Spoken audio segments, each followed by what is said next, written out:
Começa agora o melhor programa de entretenimento da internet brasileira. Pif Paf na Rede. Apresentação: Paulo Nunes.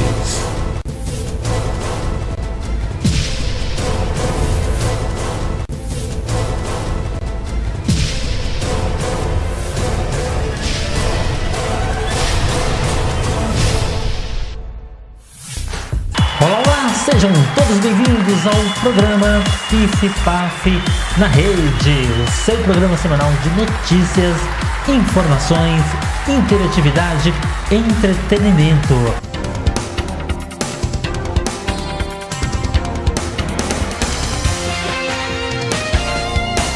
Gente, o Brasil não para e todos sabem que o Brasil depende muito de Brasília. É do Congresso, do Planalto, do Senado, ou seja, todos os poderes estão em Brasília, né? E tudo que acontece no Brasil, que reflete diretamente ou indiretamente na vida do povo, vem de Brasília. Portanto, nós estivemos conversando com o deputado Carlos Zaratini do PT. O deputado Carlos Zaratini fala um pouco pra gente, atualiza um pouco pra gente do que eles estão discutindo lá em Brasília. Fala um pouco da avaliação dos 100 e poucos dias aí do governo do presidente Bolsonaro, fala da questão do presidente Lula, fala da sua pretensão à candidatura à prefeitura de São Paulo. Enfim, foi um bate-papo numa tarde maravilhosa lá em São Paulo, no escritório do deputado. E você vai conferir tudo isso agora no Pif Paf na Rede, para você.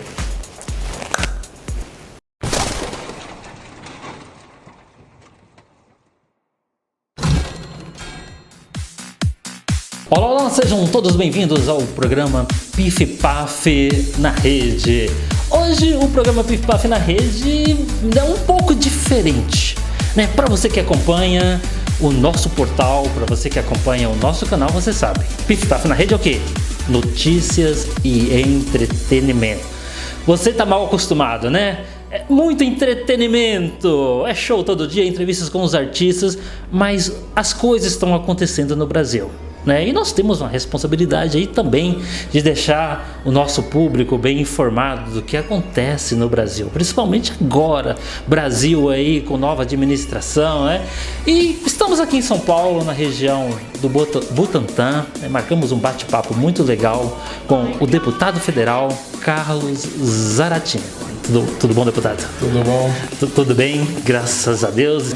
Em primeiro lugar, eu quero agradecer a oportunidade de nos receber aqui no seu escritório, e eu acho que todos que estão nos assistindo nesse momento estão curiosos para saber, né, como que está o trabalho do deputado lá em Brasília, né?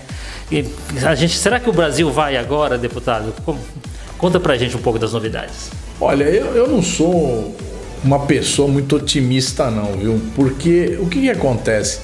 O governo atual do Bolsonaro, ele entregou a administração do governo para um camarada chamado Paulo Guedes, que é o ministro da Economia. E esse Paulo Guedes é um cara ligado aos banqueiros, né?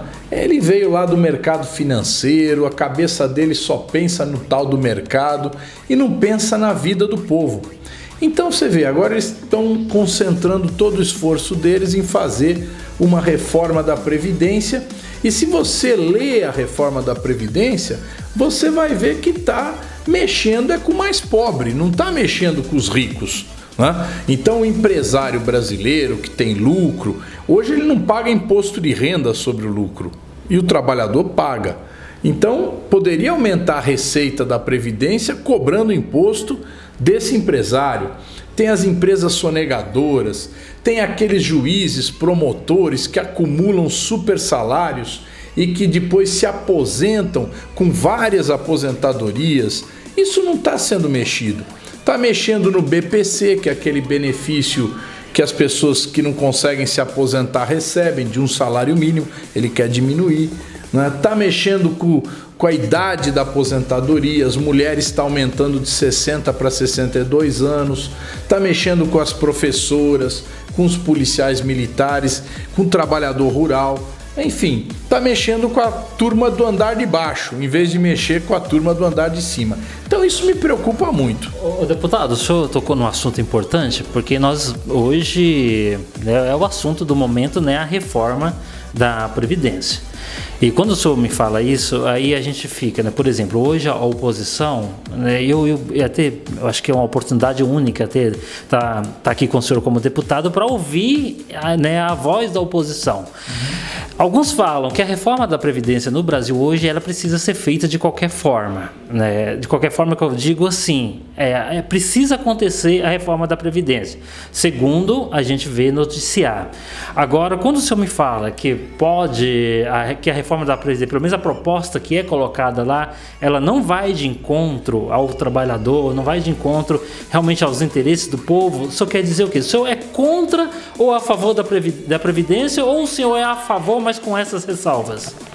Olha, se você olhar, tem basicamente dois tipos de trabalhador. Trabalhador comum, trabalhador que é a CLT, que é o regime geral da Previdência. E tem o funcionário público, que é o regime próprio da Previdência. Se você considerar o funcionário público, certo? Existem os privilégios lá. Então a primeira coisa que tem que ser feita ali é acabar com os privilégios. Vou dar um exemplo para você. O Michel Temer, ele era do Ministério Público, ele era promotor, se aposentou como promotor, se aposentou como deputado, se aposentou como presidente da República. Ele recebe 3 aposentadorias. Estou dando um exemplo de uma pessoa que todo mundo conhece, mas existem milhares de exemplos desse tipo. Então a primeira coisa é acabar com o acúmulo de aposentadoria do servidor público. Então você com isso reduziria o déficit do funcionalismo público. Depois, se você falar, mas também tem déficit no regime geral, que somos aqueles trabalhadores CLT ou quem trabalha por conta própria. Bom, aí o problema maior é o desemprego. Hoje nós temos 13 milhões de desempregados. Quando nós estávamos em 2014, nós tínhamos apenas 4 milhões de desempregados. Então você vê que tem 9 milhões a mais de desempregados que não estão contribuindo com a Previdência e que o patrão também não contribui com a Previdência. Então isso aumenta o rombo. Então a primeira coisa que a gente tem que fazer é programa de geração de emprego, certo? Colocar mais dinheiro no bolso do povo.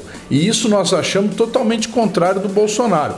Ele está diminuindo o salário mínimo e nós achamos que teria que aumentar o salário mínimo, porque isso faria com que as pessoas pudessem consumir mais e ao mesmo tempo gerar emprego no comércio, na indústria, na agricultura. Dentro desses 100 dias de governo, deputado, a gente ouve várias medidas assim meio que polêmicas, né? Até mesmo que mexeu com o debate, com a sociedade e provocou um debate, inclusive a questão do armamento, né? Da posse de arma. O senhor é a favor ou é contra, deputado? Olha, nós vimos o que aconteceu naquela escola em Suzano, né? Você vê, aqueles meninos lá conseguiram aquelas armas, né? Aí, sei lá, sobre influência de quem na internet, o que levou eles àquilo, foram lá, invadiram a escola, mataram um monte de gente, depois se mataram, né? Isso já aconteceu muitas vezes nos Estados Unidos. E a gente vê que isso pode acontecer muito no Brasil. Então imagina, se você liberar a venda de armas, o que esses jovens violentos e que não estão com controle, o que eles podem fazer? Então nós temos que diminuir as armas, desarmar o povo. Outro problema, você vê no Rio de Janeiro, as milícias. Quem são as milícias no Rio? São membros da polícia militar, da polícia civil, que a maior parte deles abandonou a polícia ou foi expulso da polícia e organizaram um sistema paralelo. Poxa, o exército ficou lá no Rio durante 11 meses, sabe quem são esses caras? Por que o governo não vai lá e não resolve o problema, não prende esses caras, entende? Nós estamos achando isso muito estranho. Então, para acabar com a violência no Brasil, nós precisamos controlar as armas e ir para cima dos bandidos, certo? Os bandidos que são, muitas vezes, se colocam como milicianos, como quem está do lado do povo, mas não está do lado do povo, eles exploram o povo. E como Como que tá o PT, o deputado? A gente via falar na época do impeachment da Dilma, logo depois veio a prisão do Lula, o pessoal falou, PT acabou, o PT está falido, o PT não elege mais ninguém. Só que o PT foi uma grande surpresa, né, de ter mesmo ido para o segundo turno, e a gente sabe que por pouco, né, não ganha as eleições para presidente esse ano. Agora, quando a gente vem para os municípios, eu gostaria que o senhor passasse como que está essa questão hoje, principalmente em São Paulo. O PT, ele sofreu muito com esse processo político, né, que se atacava diariamente o PT, parecia que o PT era o culpado de tudo, e o PT já está aí há quase 3 anos fora do governo, e vocês estão vendo a situação que está o país, né? Quer dizer, cadê a turma que ia resolver tudo, né? Então veja só como é difícil.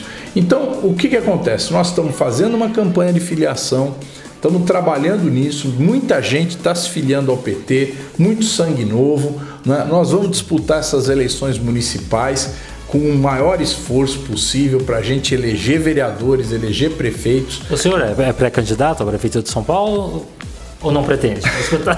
Olha, deixa eu dizer para você, qualquer pessoa que milita aqui em São Paulo, que participa da vida política, e eu já estou há mais de 30 anos aqui participando da vida política, já fui vereador em São Paulo, deputado estadual, já fui secretário de transporte, fizemos aqui o bilhete único, que foi uma coisa muito boa para a cidade.